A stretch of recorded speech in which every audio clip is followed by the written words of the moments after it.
So good morning. I'm going to make the mango butter pastry now. So I basically have my dough and I have my butter.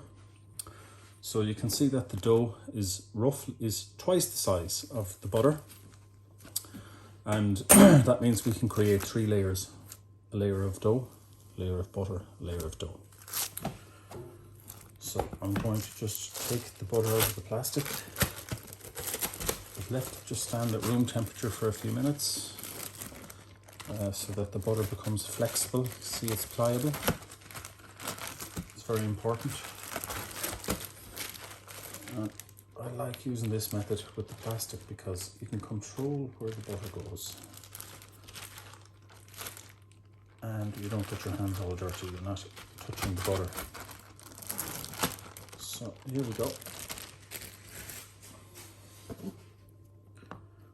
So the butter is in the middle. So I'm just going to fold this over. And I'm going to cover the butter and basically make like a cheese sandwich. It looks like a cheese sandwich. You can see it there. Just pinch this pastry here. I'm just pulling that out so that the butter is literally just peeping out on the end. You can see it there. So I'm going to turn it upside down and just make sure that you can see here the butter is just sticking out a little bit. So I'm just going to pull the dough so that it's literally just covering it. And the same on this end here. Perfect. So we have here the curve, so there's elastic tension has built up here already. And to ease that, I'm just going to cut it all the way through with a knife. Just helps keep the dough nice and straight and firm. So I'm going to rotate the dough and I'm going to go through in the direction of the seam.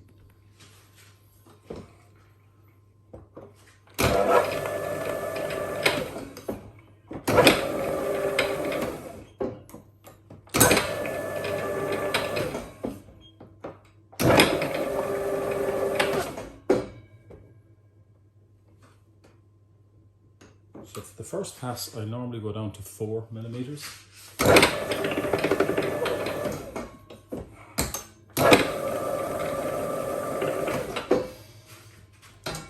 And at this stage, I'm just going to give it a book turn, an offset book turn.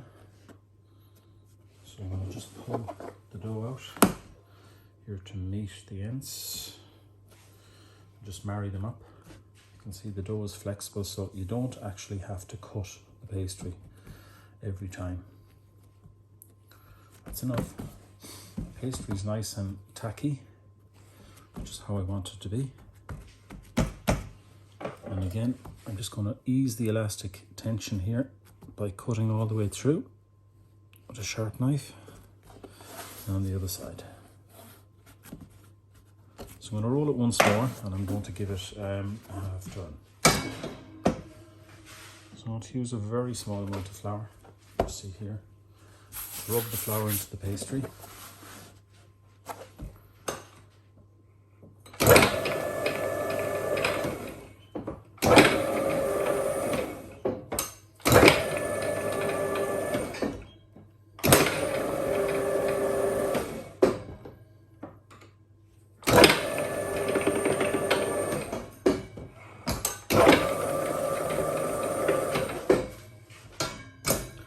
So this time I'm going to give it a half turn.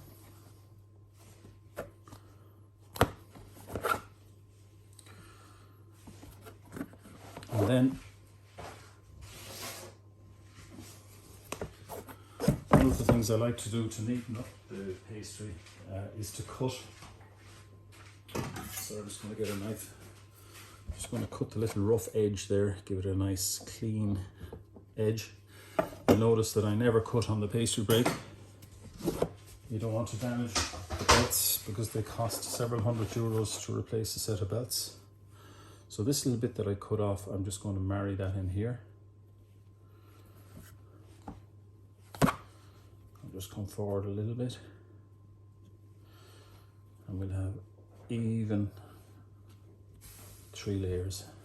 And that's perfect. So you can see how nice and square my pastry is. It's going to go into the fridge now for a half an hour to chill, just to keep the butter layers intact and keep it nice and cool.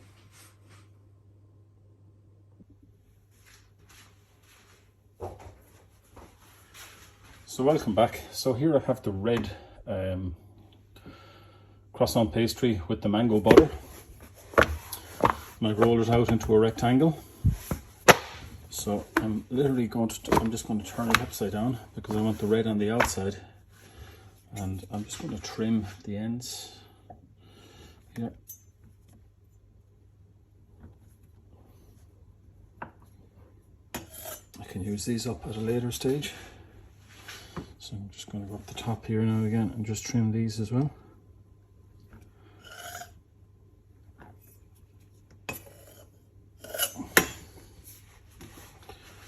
Okay. So I'm using a French knife and I'm just cutting using a nice chopping motion. Should never use a serrated knife on this type of pastry. Always a French knife. So maybe if I just zoom up a little bit here so you can see.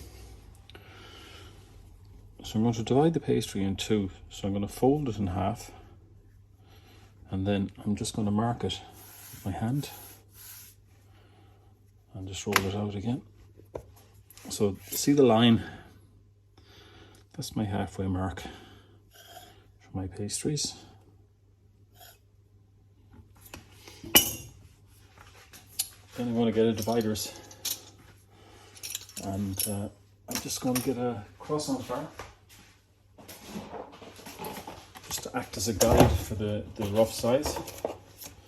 So a really simple way of doing this is to just mark, just to catch the chocolate bar and drop it. So that's roughly the size that we're going to need. And then I'm going to use the wheels, the pastry wheels here, to divide the pastry. Now, they are rollers and they are dividers, but they sometimes don't cut through properly. So what I like to do is I like to just go back over with the knife and make sure that they're all cut through properly. So I'm just using the knife.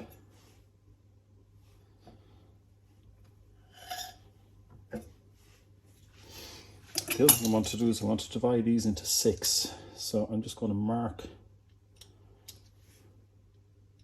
with my pastry wheels.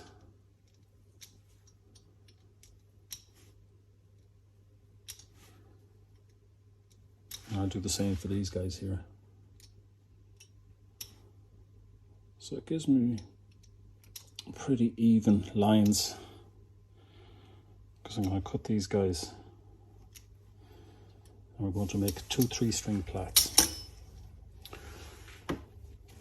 So I'm just going to put them under an ice blanket for about 5 minutes just to chill them down, and they'll be easier to work with then. So welcome back. So I have my pieces here that I need to divide into 6. So again, I'm just chopping using a French knife. I just want to separate it out into 6 individual strands.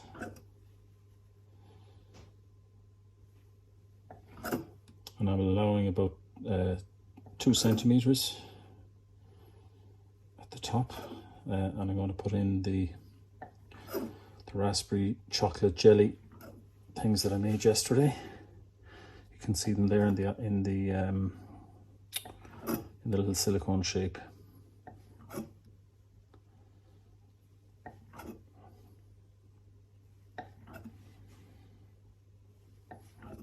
So I'm going to do 6, and I have the other 6 then resting in the ice blanket just to keep the pastry cool, because it's quite warm in the bakery today.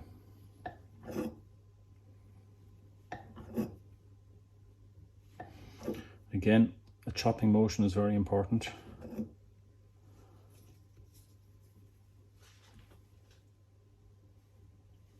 So rock the pastry rather than cut it with a knife Okay, sorry, rather than cut it with a serrated knife.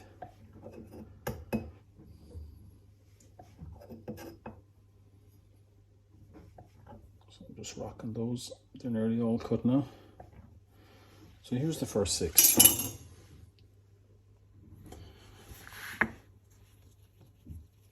So I'm just going to lift these and bring this into focus a little bit better. Just going to separate them out, and I'm just going to do 3-string plait. So I'm keeping the pastry flat. So you can see I'm trying to ensure that the red stays on one side. So you might have to twist the pastry slightly just to keep it flat, and then just marry them together. And then I'm going to go to the far side, and I'm just going to plait that as well.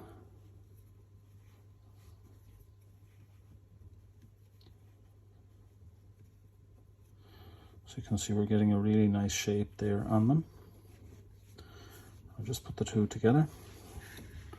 So then I'm going to take one of the raspberry icicles that I made yesterday. I'm just going to roll that up and press down to make sure that the base is nice and secure.